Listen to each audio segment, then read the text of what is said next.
ഇതാ നമ്മൾ ഉള്ളിത്തണ്ടോ സാലറി ഒന്നും ഇല്ലാതെ തന്നെ നല്ല റെസ്റ്റോറൻറ്റ് സ്റ്റൈലിൽ അതേ സ്മെല്ലോട് കൂടിയിട്ടുള്ള ഒരു ഫ്രൈഡ് റൈസിൻ്റെ റെസിപ്പി ആയിട്ടാണ് വന്നേക്കുന്നത്. അപ്പോൾ അതാ കുറച്ച് എന്താ നമ്മുടെ വെളുത്തുള്ളിയും സബോളയും അതുപോലെ മല്ലിയില, ക്യാബേജ്, ക്യാരറ്റ്, ക്യാപ്സിക്കം, പിന്നെ ബീൻസും, പിന്നെ ചിക്കൻ ഉപ്പും കുരുമുളകിട്ട് നമ്മളിവിടെ വേവിച്ച് വെച്ചിട്ടുണ്ട് കേട്ടോ. അതുപോലെ തന്നെ 2 മുട്ടയും കൂടി എടുത്തിട്ടുണ്ട്. മുട്ട ഇപ്പോൾ 3ഓ 4ഓ ആയാലും കുഴപ്പമൊന്നുമില്ല. ഞാനിപ്പോൾ അധികം ഓവറാവണമെന്ന് കരുതിയിട്ട് 2 മുട്ട എടുത്തിട്ടുള്ളൂ കേട്ടോ. പിന്നെ ഇതാ നമ്മൾ ബസ്മതി റൈസ് ഉണ്ടല്ലോ, അതൊരു അരമണിക്കൂർ വെള്ളത്തിൽ കുതിർത്തതിന് ശേഷം വെള്ളം നമ്മൾ കഞ്ഞിക്ക് വെള്ളം വെക്കില്ലേ, അതേമാതിരി കുറച്ച് വെള്ളം വെച്ച് അതിൽ ഓയിൽ ഒഴിച്ച് വെള്ളം തിളച്ചപ്പോൾ അരി ഇട്ട് കൊടുത്തിട്ടുണ്ട് കേട്ടോ. ഇത് പെട്ടെന്ന് തന്നെ കുക്കായി വരും. അപ്പോൾ വെന്ത് വന്നതിന് ശേഷം നമ്മൾ ഉപ്പിട്ട് ഊറ്റിയെടുക്കുകയാണ് ചെയ്യുന്നത്. നമ്മൾ ബിരിയാണിയൊക്കെ ചെയ്യുന്ന മാതിരി വെള്ളം വറ്റിച്ചല്ലാട്ടോ എടുക്കുന്നത്. പിന്നെ ഇതാ ചീനച്ചട്ടിയിൽ കുറച്ച് ഡാൽഡയാണ് ഇട്ട് കൊടുത്തിരിക്കുന്നത്. ഡാൽഡയ്ക്ക് പകരം നിങ്ങൾക്ക് ഏതെങ്കിലും റിഫൈൻഡ് ഓയിൽ ചേർത്ത് കൊടുക്കാം കേട്ടോ. അപ്പോൾ ഞാൻ ഓയിലിന് പകരം എൻ്റെ കയ്യിൽ ഡാൽഡ ഉള്ള കാരണം ഡാൽഡ ചേർത്ത് കൊടുത്തു. ഏതായാലും കുഴപ്പമൊന്നുമില്ല. പിന്നെ അതിലേക്ക് ബട്ടർ ഉണ്ടെങ്കിൽ ബട്ടർ ചേർത്ത് കൊടുക്കുക. അതില്ലാന്ന് വെച്ച് കഴിഞ്ഞാൽ നെയ്യായാലും മതി. പിന്നെ ഇതൊന്ന് ചൂടായി വരുമ്പോൾ ഇതിലേക്ക് ആദ്യം വേണമെങ്കിൽ നമുക്ക് വെളുത്തുള്ളി ചേർത്ത് കൊടുക്കാം. അപ്പം ഞാൻ വെളുത്തുള്ളി പെട്ടെന്ന് കരിഞ്ഞാലോ എന്ന് വെച്ചിട്ട് വെളുത്തുള്ളിക്ക് പകരം നമ്മുടെ ബീൻസ് ഇല്ലേ, അതാണ് ഫസ്റ്റ് ചേർത്ത് കൊടുക്കുന്നത്. അപ്പോൾ വീഡിയോ ആദ്യമായിട്ട് കാണുന്ന ആരെങ്കിലും ഉണ്ടെങ്കിൽ ചാനലൊന്ന് സബ്സ്ക്രൈബ് ചെയ്ത് സപ്പോർട്ടൊക്കെ മറക്കരുത് കേട്ടോ. അപ്പോൾ ഇതൊന്ന് വാടി വരട്ടെ. അപ്പോൾ അതാ ഇത് ജസ്റ്റ് ഒന്ന് അധികമായിട്ട് പച്ചക്കറികളൊന്നും കുക്കാവണ്ടല്ലോ. അപ്പോൾ ഇതിലേക്ക് ഇതേ രണ്ടാമതായിട്ട് ഞാൻ വെളുത്തുള്ളി ചെറുതായിട്ട് അരിഞ്ഞതാണ് ഇട്ട് കൊടുത്തേക്കുന്നത്. അതധികം നേരം മൂത്ത് വരെ അങ്ങനെയൊന്നും വേണ്ട. വെളുത്തുള്ളി ഇട്ട് 2 സെക്കൻഡിനുള്ളിൽ തന്നെ നമുക്ക് അടുത്ത പച്ചക്കറി ഏതാണെന്ന് എഴുതി കഴിഞ്ഞാൽ നമുക്ക് ചേർത്ത് കൊടുക്കാം. അപ്പോൾ അതേ ഞാൻ ക്യാരറ്റ് ഇട്ട് കൊടുത്തിട്ടുണ്ട്. ക്യാരറ്റ് ഇങ്ങനെ നീളത്തിൽ അരിഞ്ഞതായിട്ട് ഇട്ട് കൊടുത്തിരിക്കുന്നത്. അപ്പോൾ സൺഡേ ആയിട്ട് എല്ലാവരും വീട്ടിലും ഇന്നെന്താ സ്പെഷ്യൽ? ഇനിതാ ക്യാരറ്റ് ജസ്റ്റ് ഒന്ന് വഴറ്റി കൊടുത്തതിന് ശേഷം അതിലേക്ക് ക്യാബേജ് ഇല്ലേ, ക്യാബേജ് ഇട്ട് കൊടുത്തിട്ടുണ്ട്. പിന്നെ നിങ്ങളുടെ കയ്യിലുള്ള വെജിറ്റബിൾസ് മഷ്റൂം ഉണ്ടെങ്കിൽ മഷ്റൂം ആഡ് ചെയ്ത് കൊടുക്കുക. പനീർ അങ്ങനെ എന്ത് വേണേലും എന്ത് വെജിറ്റബിൾസ് വേണേലും ആഡ് ചെയ്ത് കൊടുക്കാം കേട്ടോ.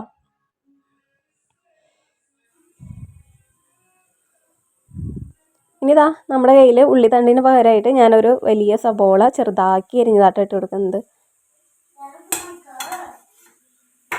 അപ്പോൾ സബോള അധികം വാടി വരുന്നു വേണ്ട. സബോളയുടെ ആ സ്മെല്ല് നമുക്ക് അങ്ങനെ കിട്ടണം. അപ്പോൾ അധികം വാടി കഴിഞ്ഞാൽ ആ ഒരു മണം പോവും. അപ്പം നല്ല സ്മെല്ലാട്ടോ ഇങ്ങനെ സബോള ചേർത്ത് കൊടുക്കുമ്പോൾ ഉള്ളിത്തണ്ടിന് പകരം. അപ്പോൾ സാലറി ഒന്നും ഇല്ലെങ്കിൽ ഒരു കുഴപ്പമില്ല. പിന്നെ ദേ ഞാൻ ക്യാപ്സിക്കം ഇട്ട് കൊടുത്തിട്ടുണ്ട്.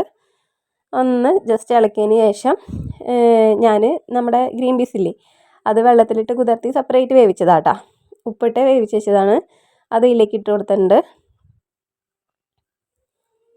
ഇതിനൊന്ന് മിക്സ് ആക്കിയതിന് ശേഷം നമ്മൾ ചെറുതായിട്ട് എറിഞ്ഞ മല്ലിയിലയില്ലേ, അത് മൊത്തത്തിൽ ഇട്ട് കൊടുത്തിട്ടുണ്ട്. ഇതിനെല്ലാത്തിനും കൂടി നന്നായി മിക്സ് ആക്കുക. ഇനി ഇതാ നമ്മുടെ പച്ചക്കറിയിലേക്ക് ഉപ്പൊന്നും ഇട്ട് കൊടുത്തിട്ടില്ലല്ലോ, അപ്പോൾ കുറച്ച് ഉപ്പ് ചേർത്ത് കൊടുക്കുക. ഇനി നമുക്കിതിലേക്ക് ഇതാ കുറച്ച് വിനാഗിരി, അതേപോലെ സോയ, 1 സ്പൂൺ പഞ്ചസാര, പിന്നെ ടൊമാറ്റോ കെച്ചപ്പ്, ഇതെല്ലാം കൂടി മിക്സ് ആക്കിയതാണ് ഇതിലേക്ക് ഒഴിച്ച് കൊടുക്കുന്നത് കേട്ടോ.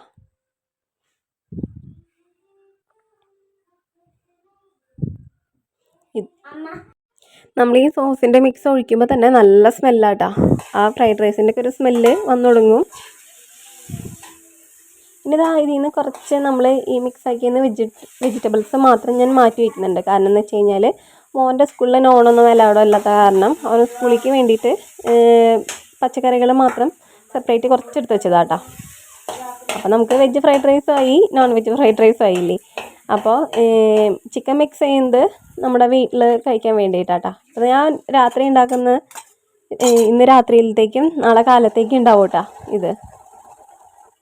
ഇനി ഇതാ നമ്മുടെ പച്ചക്കറീനൊക്കെ സൈഡാക്കിയതിന് ശേഷം നമ്മുടെ മുട്ടയില്ലേ, നമ്മൾ ഉപ്പും കുരുമുളകൊക്കെ ഇട്ട് വെച്ച മുട്ട, അത് ഇതിലേക്ക് ഒഴിച്ച് കൊടുത്തിട്ടുണ്ട്. ഇതിനെ നന്നായി പൊരിച്ചെടുക്കാം കേട്ടോ, കുത്തി പൊരിക്കുക. അപ്പോൾ മുട്ട വേണമെന്നുണ്ടെങ്കിൽ സെപ്പറേറ്റ് വേറെ പാനിൽ കുത്തി പൊരിച്ചതിന് ശേഷം ഇട്ട് കൊടുത്താലും മതി. ഞാനിപ്പോൾ ഇനി വേറെ പാത്രമൊക്കെ എടുക്കേണ്ട മടിക്ക് വേണ്ടി ഇതിൽ തന്നെ ഇട്ടാക്കിയതാണ്. അപ്പോൾ മുട്ട നന്നായി വെന്ത് വന്നതിന് ശേഷം ഇതെല്ലാം കൂടി മിക്സ് ആക്കുക. അപ്പം ഞാൻ ഫ്രൈഡ് റൈസ് ബിരിയാണിക്ക് ആണെന്നുണ്ടെങ്കിൽ തലേദിവസം ഉണ്ടാക്കി ഫ്രിഡ്ജിൽ വയ്ക്കും കേട്ടോ. എന്നിട്ട് പിറ്റേ ദിവസം കാലത്തെടുത്ത് ചൂടാക്കിയിട്ട് മോന് സ്കൂളിലേക്കൊക്കെ കൊടുത്തു വിടാറുണ്ട്. കേടാവാറൊന്നുമില്ല. പിന്നെ ഇതാ നമ്മുടെ ചിക്കൻ്റെ പീസസാണ് ഇട്ട് കൊടുക്കുന്നത്. അപ്പോൾ ചിക്കൻ്റെ മുക്കാൽ ഭാഗവും ഇവിടെയുള്ള 2 പേര് അതിൽ നിന്ന് എടുത്തുകൊണ്ട് പോയി കഴിക്കലൊക്കെ കഴിഞ്ഞിട്ടുണ്ട്. അപ്പോൾ കുറച്ചേ ഉള്ളൂ.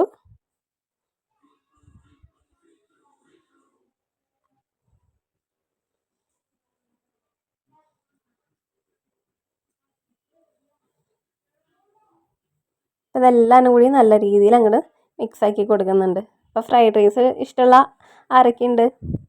ഇഷ്ടമില്ലാത്തവരുണ്ട് ആരെങ്കിലുമൊക്കെ? ഇഷ്ടമില്ലാത്തവരുണ്ടാവും. എൻ്റെ അമ്മയ്ക്കൊന്നും ഇങ്ങനെ ഓവറായിട്ട് ഇങ്ങനെ പച്ചക്കറിയും കാര്യങ്ങളൊന്നും ഫ്രൈഡ് റൈസ് ഇഷ്ടമാണ്, പക്ഷേ ഓവറായിട്ട് പച്ചക്കറി കാര്യങ്ങളൊന്നും അങ്ങനെ ഇഷ്ടമല്ല. ഗ്രീൻ പീസൊക്കെ ഒരു സൈഡിലേക്ക് പറക്കി മാറ്റി വയ്ക്കുന്നത് കാണാം. ഇനി ഇതാ നമ്മൾ കുരുമുളക് ചതച്ചതാട്ടാ. പൊടിയായാലും കുഴപ്പമില്ല. ഞാനിപ്പോൾ കുറച്ചിശെ ഇങ്ങനെ നല്ല ഉണക്കി വെച്ച കാരണം നന്നായി കുഞ്ഞ ഉരലിലിട്ട് ഇങ്ങനെ ചതച്ചെടുക്കുമ്പോൾ നന്നായി പൊടിഞ്ഞ് കിട്ടും കേട്ടോ. അതും കൂടി മിക്സ് ആക്കിയിട്ടുണ്ട്. അപ്പോഴാണ് നല്ലൊരു സ്മെല്ലല്ലേ, നല്ലൊരു ഫ്ലേവറാണ് കുരുമുളകിൻ്റെ കൂടി ഉണ്ടാവുക കേട്ടോ. ഇനി ദേ നമ്മുടെ റൈസ് ഇല്ലേ, അത് ഇതിലേക്ക് ഇട്ട് കൊടുക്കുകയാണ്. സത്യം പറഞ്ഞു കഴിഞ്ഞാൽ റൈസ് ഇങ്ങനെ പൊട്ടിപ്പോവാതിരിക്കാനായിട്ട് കുറച്ച് നേരം ഫ്രിഡ്ജിലൊക്കെ വെക്കണമെന്ന് പറയും. ഞാനിപ്പോൾ അങ്ങനെയൊന്നും ചെയ്തിട്ടില്ല. കാരണം എന്ന് വെച്ച് കഴിഞ്ഞാൽ നമുക്ക് സമയമില്ലാത്ത കാരണം ഇപ്പോൾ രാത്രിയിലല്ലേ ഇത് ചെയ്തെടുക്കുന്നത്. അപ്പോൾ ദേ ഇനി ഇതിനെ പതുക്കനെ ഒന്ന് ഇളക്കി കൊടുത്താൽ ഇത് പൊട്ടിപ്പോകത്തൊന്നുമില്ല കേട്ടോ. അതേ നമ്മുടെ റൈസൊക്കെ കറക്റ്റ് നല്ല ഇതിൽ കുക്കായി വന്നിട്ടുണ്ട് കണ്ട. ഇതിനൊന്ന് മിക്സാക്കി എടുക്കുന്നതോടുകൂടി നമ്മുടെ പരിപാടി കഴിഞ്ഞു. അപ്പോൾ പെപ്പറൊക്കെ നോക്കിയിട്ട് വേണമെന്നുണ്ടെങ്കിൽ ലാസ്റ്റ് കുറച്ചും കൂടി ആഡ് ചെയ്ത് കൊടുക്കാം. ഞാൻ പൊതുവേ പറയാറുണ്ടല്ലോ എപ്പോഴും, ഇവിടെ കുട്ടികൾക്ക് എരിവ് അധികം ഇഷ്ടമില്ലാത്ത കാരണം ഞാൻ ഓവറായിട്ട് എരി ചേർക്കാറില്ല എന്നുള്ളത്. അപ്പോൾ അതാ എല്ലാവരും ഒരു പ്രാവശ്യമെങ്കിലും ട്രൈ ചെയ്ത് നോക്കുക. നല്ല ടേസ്റ്റാട്ടാ ഇത്. അപ്പോൾ ഇങ്ങനെ തലേ ദിവസമൊക്കെ ഉണ്ടാക്കി ഫ്രിഡ്ജിലൊക്കെ വെച്ച് കഴിഞ്ഞാൽ പിറ്റേ ദിവസം കാലത്ത് നമുക്ക് എളുപ്പമല്ല. എനിക്കെന്ന് വെച്ച് കഴിഞ്ഞാൽ അതാ കാലത്ത് എണീക്കാൻ ഭയങ്കര മടിയാട്ടോ. പിന്നെ ദേ മോന് വെജിറ്റബിൾ മാറ്റി വെച്ചിട്ടുണ്ടായിരുന്നില്ലേ, അത് മിക്സ് ആക്കിയിട്ടുണ്ട്. ഇത് നമ്മൾ ഫ്രിഡ്ജിൽ വെക്കും കേട്ടോ. ഇത്ര ഉള്ള ഇന്നത്തെ പരിപാടി. അപ്പോൾ ദേ ഞാൻ നല്ല കുക്കുംബറൊക്കെ ഇട്ട സാലഡ് ഉണ്ടാക്കിയിട്ടുണ്ട്. സാലഡ് അല്ല, സർലാസ് എന്ന് പറഞ്ഞാൽ നമ്മൾ പറയാറ് കേട്ടോ. അപ്പോൾ ഇത്ര ഉള്ള ഇന്നത്തെ വീഡിയോ. ഓക്കേ.